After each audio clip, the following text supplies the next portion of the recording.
Kita ulang kembali sejumlah berita pilihan dari Bali.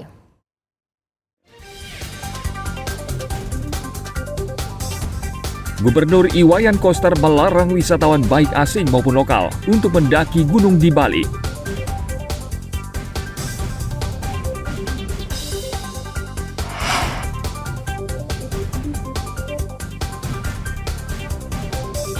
Harga telur ayam terus naik di Karangasem.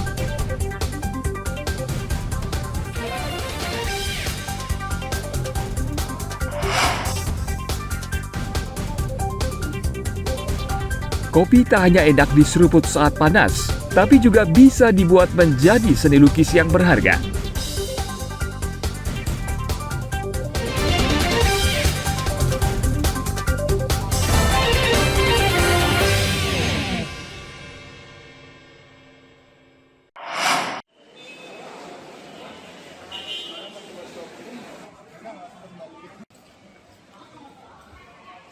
Sudah bukan rahasia, banyak pengusaha ingin mengadu peruntungan di Bali. Salah satunya adalah membuka usaha penginapan atau akomodasi. Namun tidak jarang, banyak juga pengusaha yang melanggar peraturan daerah. Saat ini diduga, banyak villa di Bali yang tidak memiliki izin alias ilegal.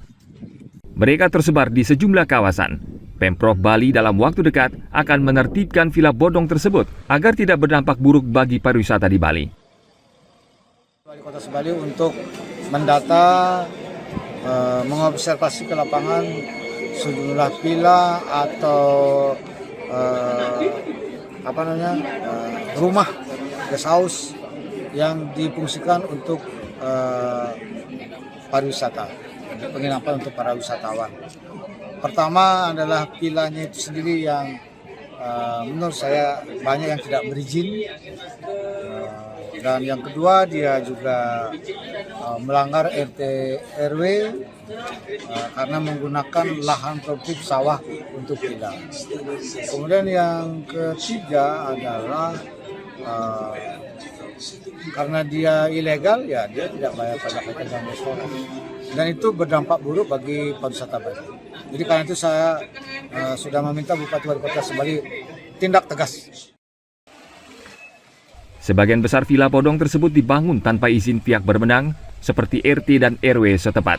Bahkan ada sebagian villa yang dibangun di atas lahan produktif seperti persawahan.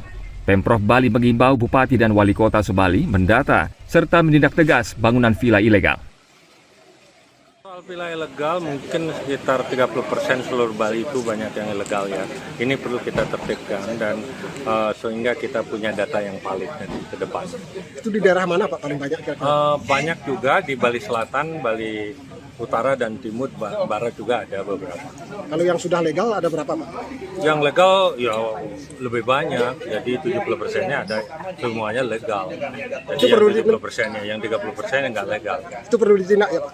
Oh, kalau yang legal ya tidak perlu ditindak, justru kita harus berkolaborasi. Yang ilegal yang harus ditindak dan ditertibkan. Ya entah kan ada berikan mereka kesempatan untuk melakukan mengurus izin-izinnya. Gitu. Ya. Jadi Ya, siap. Menurut catatan PHRI, jumlah villa bodong di Bali sekitar 30% dan sebagian besar turis asing yang terlibat kriminal di Bali menginap di penginapan ilegal ini. Villa tersebut sebagian besar tersebar di wilayah Kabupaten Badung. PHRI meminta pengusaha atau pemilik villa agar segera melengkapi syarat pembangunan serta bergabung dalam asosiasi. Ana Agung Gede Agung melaporkan dari Kota Denpasar.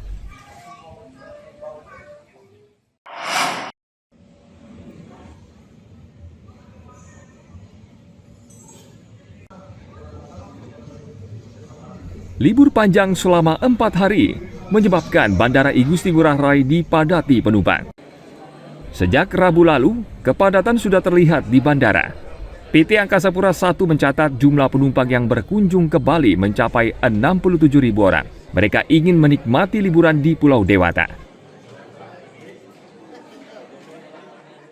Kemarin di hari Rabu kita penumpang total sekitar 67.000. dalam satu hari, ya 67.000 dalam satu hari. Untuk yang domestik sendiri itu sekitar 32.000 yang datang dan yang berangkat. Ya, biasanya kalau nggak libur panjang, paling di akhir pekan sekitar 25.000, 26.000, 27.000 sekian.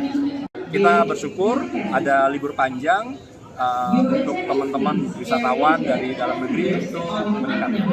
Sebenarnya kalau dihitungan dari normal itu sudah kembali ke normal, ya kan? Karena kan normal itu kan rata-rata sekitar 30.000 per hari. Kalau kemarin hitungan kami di domestik itu 32.000, ya, kembali udah kembali. Tapi, nah ini perlu dijelaskan. Pada saat nanti weekdays, ya, Senin, Selasa, Rabu itu turun lagi, biasa begitu sekitar 25.000, 26.000, 27.000. Ini hanya momentum libur panjang, sehingga untuk wisatawan yang domestik datang kembali. Ya. Oke? Dominannya dari mana? Jakarta, pasti. Karena memang flight terbanyak, 5 flight terbanyak nih yang domestik ke Bali, Jakarta, kemudian Surabaya, kemudian Makassar, ya, kemudian Bandung, Labuan Bajo. Itu 5 flight terbanyak yang datang ke Bali. Jumlah kunjungan wisatawan ini cukup tinggi karena dalam kondisi normal, rata-rata penumpang yang datang dan berangkat dari bandara sekitar 30.000 orang per hari. Sehingga terjadi peningkatan penumpang hampir 2 kali lipat. PT Angkasa Pura I juga mencatat, pesawat yang datang membawa rombongan grup wisatawan yang berjumlah 20 hingga 30 orang. Sebagian besar penumpang berasal dari Jakarta dan sisanya, Makassar, Rubaya, dan Bandung, serta Labuan Bajo. Bali saat ini masih menjadi tempat favorit bagi wisatawan domestik untuk menghabiskan liburan. Ana Agung Gede Agung melaporkan dari Kabupaten Badung.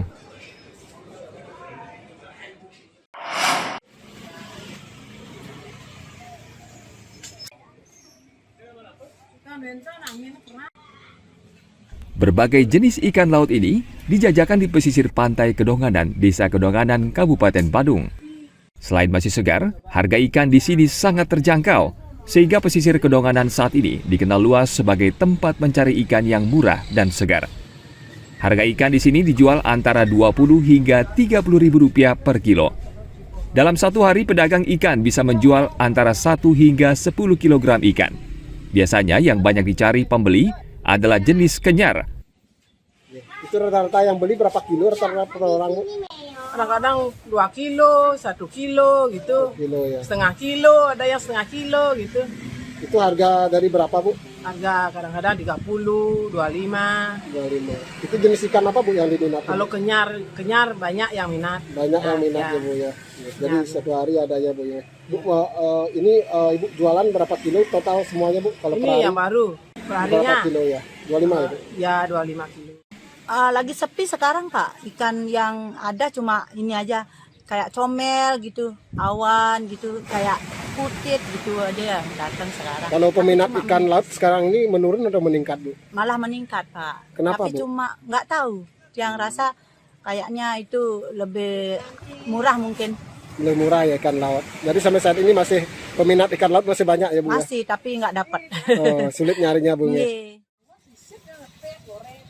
Tidak sedikit orang datang membeli ikan dengan jumlah yang banyak untuk dijual kembali karena harganya yang murah. Karena ikan laut itu bagus lah untuk kesehatan buat saya gitu.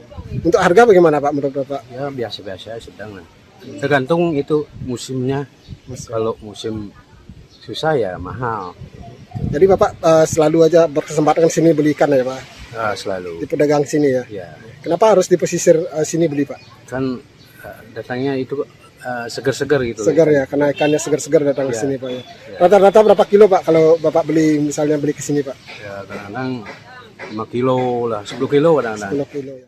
Ya biar sehat. Itu kan ada lemaknya, proteinnya yang banyak. Untuk harga sendiri bagaimana, Bu? Murah atau bagaimana menurut Ibu?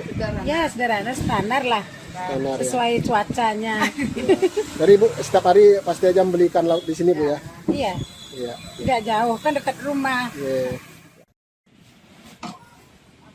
Pesisir pantai Kedonganan sudah menjadi tempat untuk mendapat ikan segar. Berbagai jenis dijual dengan harga yang relatif murah. Tidak heran pesisir pantai Kedonganan selalu ramai. Ana Agung Gede Agung melaporkan dari Kabupaten Badung.